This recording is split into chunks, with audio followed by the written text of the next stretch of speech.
Right. How to build confidence in your ability to manifest. Right. So, first of all, I'm going to keep it nice and simple, right?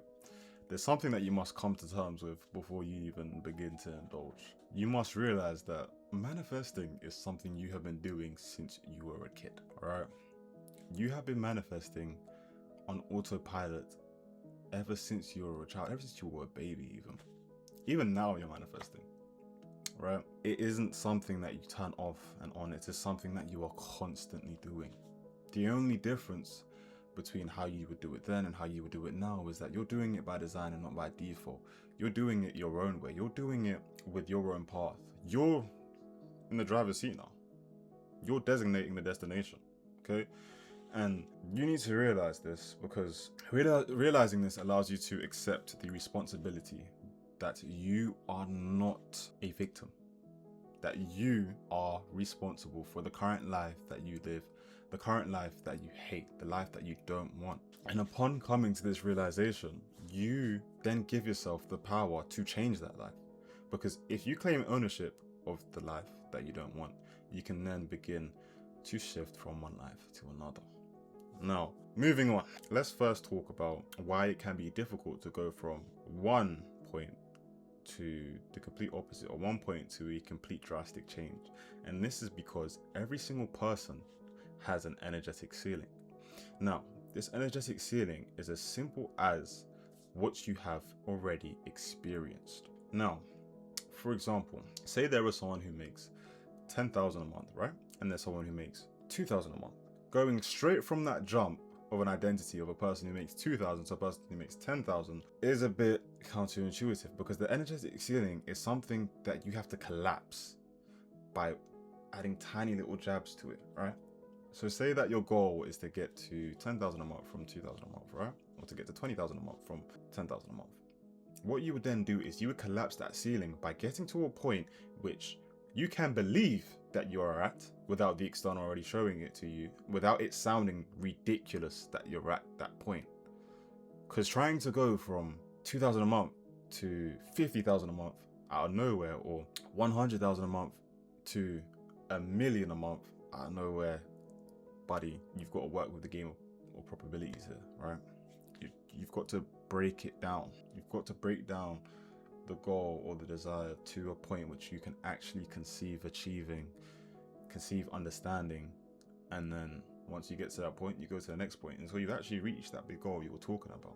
Now, I'm just talking about it in the use case of money as an example because it is a very simple use case. You can use this in the use case of anything. You can use it in the dating market. You could say, cool, instead of going from a viewpoint of the dating market is ours, girls are out here just to use me, just to cheat on me, just to whatever. Niggas are out here just to cheat on me, just to treat me terribly. Instead of going straight from this point to, alright, everyone is a great partner, the dating market is absolutely amazing, you can simply go from, okay, a lot of people are terrible partners, but there are actually rare diamonds in the rough who can be good partners, who are at least decent people.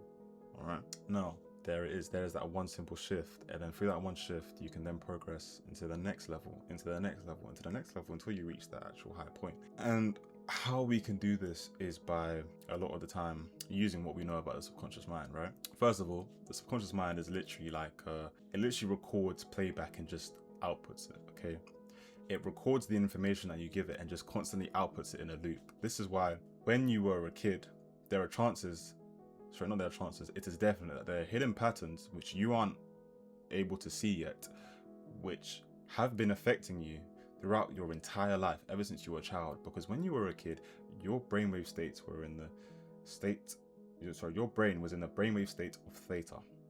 There are 4 different states: alpha, beta, beta, alpha, theta, and then delta, right? And theta is the state which is the bridge between consciousness and sleep, meaning that is also the gateway to the subconscious mind, meaning that when you were a child, you were literally absorbing the beliefs of the people around you like a sponge. So all of the beliefs that did not serve you, that were disadvantages to you, that other people had, you absorbed them regardless, because you didn't know any better. You were a kid. Now, this isn't to say blame the people around you for the circumstances that you currently live in, because in that is counterintuitive, because like I said before, you have to accept responsibility for the life that you currently live. You have to give the power to yourself. You cannot allow yourself to be a victim. Giving the power to yourself allows you to be liberated from the prison or shackles of other people's beliefs, but at the same time, it makes you force yourself to accept responsibility for the life that you currently live.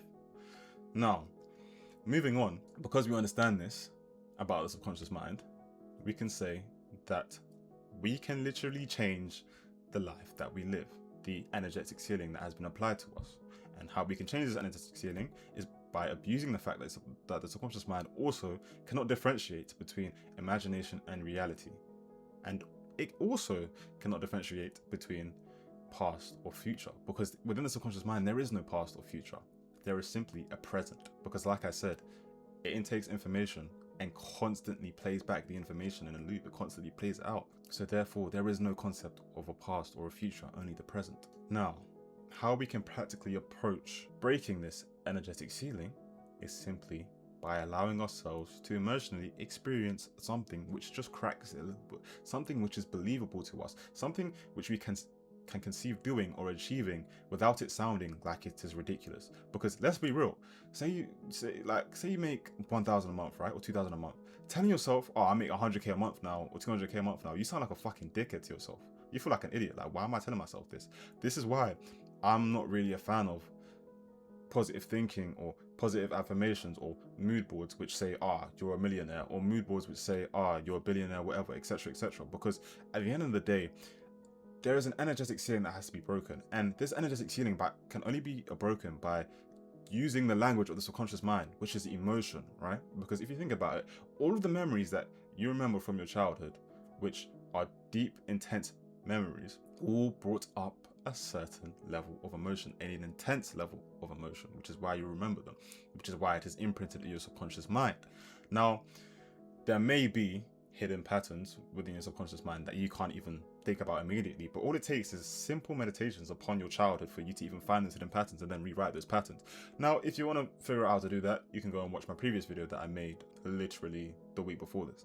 Now, moving on back to the main point, like I was saying, your subconscious mind constantly plays back the information that is given to it, right? And cool, as you grew up, a gateway was formed. A gate was formed that closed access to your subconscious mind, right? And this gateway can be opened in two ways. One, emotion, and two, getting into that theta state.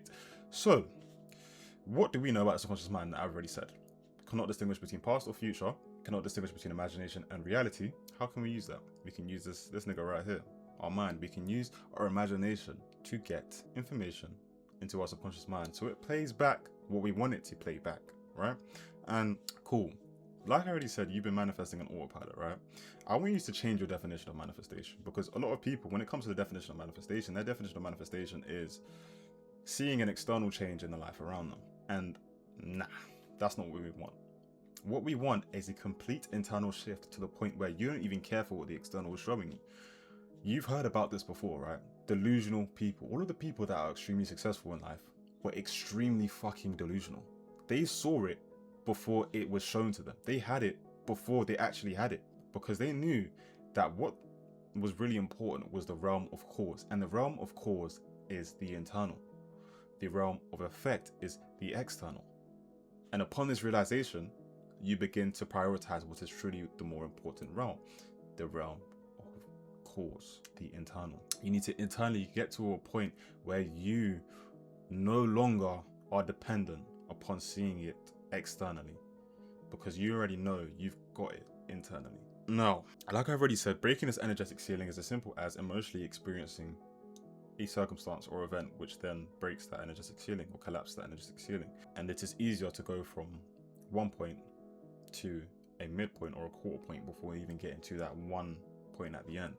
So you collapse the energetic ceiling bit by bit with these new levels. Now, there are two ways you can approach collapsing the energetic ceiling. Like I said, you're already going to be abusing the fact that the subconscious mind cannot distinguish between imagination and reality, the fact that it can't conceptualize a past or future, only a present, and also the fact that the gateway to the subconscious mind is most open in the theta state. Cool. So now what you're going to do is you can do one of two things. One, in order to easier conceptualize the idea of manifestation, if I guess the realization isn't good enough for you, is to simply manifest seeing something, this, or experiencing something. This could be something as simple as manifest seeing, I don't know, 2 G-Wagons in one day, 3 G-Wagons in one day. Manifest seeing something rare that you don't usually see, all right? Say you live in, I don't know, say you live in a town where you barely see supercars, or say you live in a city where you barely see supercars. Manifest seeing a supercar. Just anything that you wouldn't usually see, manifest it.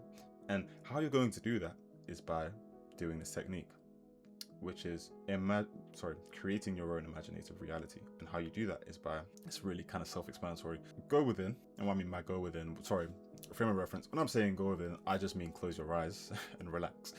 When I say go within, I just mean close your eyes and relax, because the reason why you want to close your eyes is so you can actually fully utilize your imagination. You can fully utilize, you know, I guess they like to call it the mind's eye or whatever, but yeah, fully utilize your imagination and also fully indulge your 5 senses into the scene. And what I recommend is picking 2 or 3 senses which you know you respond the best to, which sense you know is the strongest for you, right? Cool. So after you do this, you found out the sense, you're going to simply utilize that sense in creating the scene. Okay, this scene could be, okay, cool. Say the 2 senses are sight and hearing, right? You could simply visualize somebody telling you, oh shit, that's a G-Wagon. And then you look and you see a G-Wagon. Or you could simply visualize, if you want to use touch, you can simply visualize, oh shit, that's a G-Wagon. And because there's nobody around, you actually touch the car, I guess. Or you can simply, if you want to take it a step further, you can visualize there being a person in the car and them actually letting you, I guess, sit in it, if you want. But yeah, whatever is easier for you to conceptualize, that is what you should pick. And what you're going to do is you're going to keep doing this. Do this like 3 to 5 times. And then once you have manifested experiencing seeing this vehicle or seeing this person or seeing this type of dog, cat, balloon, shoe, whatever, you can then go to the next level, right? Say, for example, the first level was you even just seeing the car.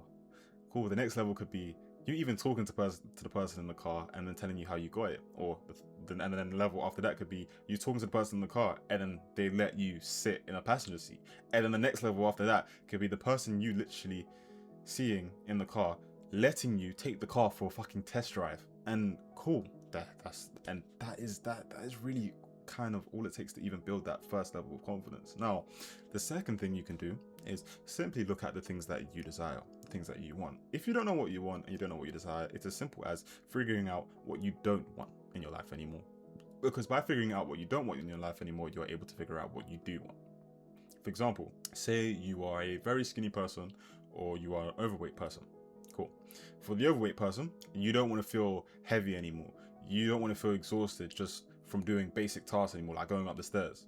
So what you do is you start to get fit. You start to lose weight because you know that if you don't want this, how you can stop that from happening is by doing this. Losing weight, you'll feel less heavy. You don't feel exhausted from doing everyday actions anymore. You feel more healthy.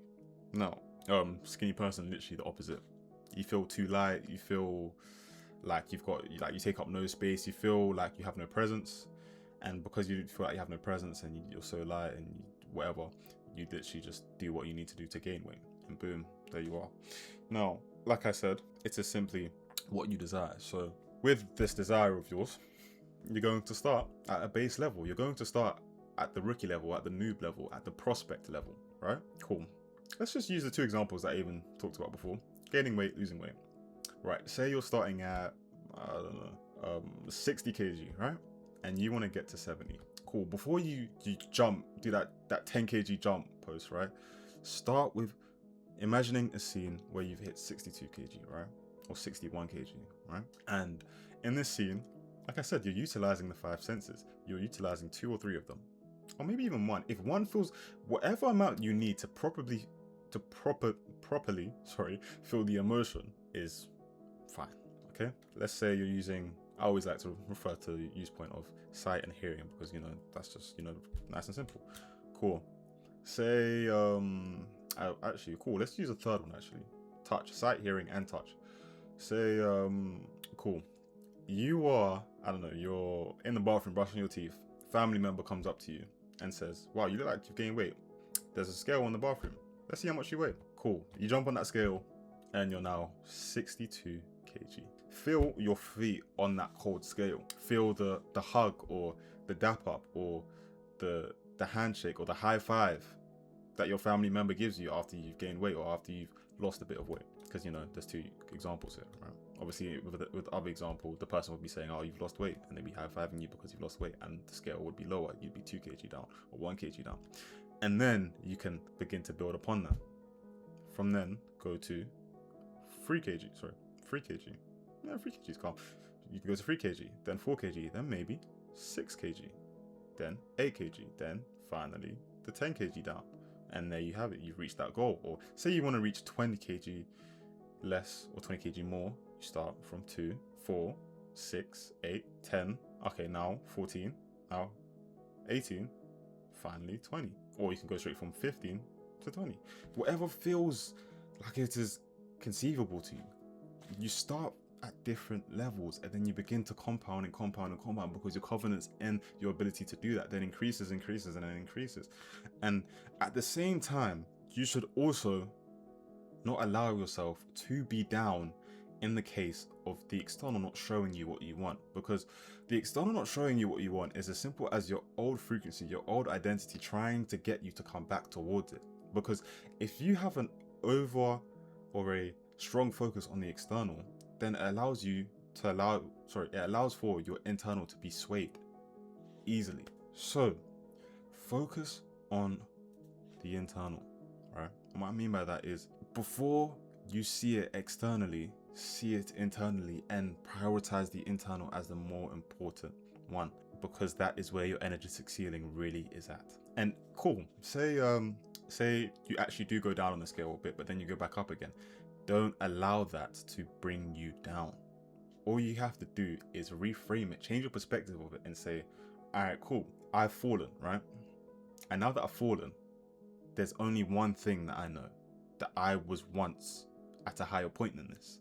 And if I've fallen now, isn't the fact that I was at a higher point proof that I can rise? It is proof that even if you have fallen, you can rise again to that point, to that level, where even if you've lost weight when you're trying to gain it, you can just say, all right, cool, I've lost weight. Let me just get back to that point I was at before. Now you'd probably even gain it even faster, or you probably lose weight even faster, or even more efficiently. That is one thing that is key, because actually, here's one thing you should do. It's called negative gratitude. When you see things aren't going your way externally, actually, because you are internally already at that point, it should be a thing where you're even happy, because you're like, you know, this is literally the turning point just before you get to that point you want to get to. And boom, those are the 2 ways to collapse that energetic ceiling. Or I guess you could say that even 2 levels, in fact. You could also extrapolate it that way, where the first level is you're simply manifesting, coming across things, right? Coming across experiences. And that increases your confidence. And the second one is where you're literally just focused on manifesting your desire, but bringing your desire down to a level which you can easily conceptualize, which makes it easier for you to believe that you can achieve it. And whenever I'm talking about belief, I just want people to know I'm not talking about belief in the realm of trusting that you can do something, but belief in the realm of knowing that you can do something. Because belief in the realm of trusting that you can do something allows for the room of the possibility of doubt. And what do I say to that? I say, fuck that shit. I say, fuck that shit. Because allowing room for the possibility of doubt means that you don't expect it to happen, right? Because when I'm talking about believing in the realm of knowing. And in the realm of knowing, you expect it to happen. It's the same way when I press this microphone here. Oh, you can't even see it. Let me think. What's a light that you can see? All right, cool. This light here, this ring light here, which I use so you can obviously see my face. When I press this button to turn it off, there is no doubt in my mind that it's going to turn off or on, right? It is expected. And one thing that you should also understand is when it comes to expectations basically just link to your conviction, because your conviction is developed by your self-confidence. The more self-confidence you gain by beginning to gain more trust in yourself, which you can do, a simple way you can do it is by just treating your word as law. When you tell yourself you're going to do something, you do it. Self-trust allows you to tap into conviction, right? And conviction is that secret energy which literally encompasses what manifestation is. Because think about it this way: whenever you're having a conversation with someone and they say something, and then you're like, I fucking knew you were gonna say that shit. It's because you expected it, right? You expected it internally already, and then they say it, and then there was no doubt, so it actually happened, and it was something you expected. Now, conviction is something you can tap into through the use of expecting things. Okay, so yeah, I think that is building your confidence in your ability to manifest fully encompassed, really. Yeah, don't let the bed bugs bite. What I mean by that is, whenever your external is showing you something which, I guess, quote unquote, contradicts your internal, just remember the external is the effect. It is not the cause. The cause is the internal. And you know this because, like I told you, your childhood is literally the reason why you live the life that you have today. All of the patterns that are constantly reoccurring in your life, they constantly reoccur due to the beliefs that you adopted as a child, the hidden beliefs that you adopted as a child, the core beliefs that you adopted as a child. And core beliefs core beliefs literally branch out, right? Core beliefs branch out and create beliefs. And how you can find out what your core beliefs are is as simple as meditating upon your beliefs that you had as a kid, the beliefs that were imprinted in you as a kid, and then by finding all of those beliefs, you can find that one or two core beliefs that literally created those other separated, branched out beliefs. And then once you have the ability to change that core belief, to change that subconscious mental block, your life literally begins to shift. It literally begins to change, and that is it. Really, that is it. Because like I said, everybody has an energetic ceiling, and you just have to collapse it bit by bit, bit by bit. And that is really all for today. If you're taking notes, make sure you write down the notes in the comment, and I will see you guys later. Goodbye.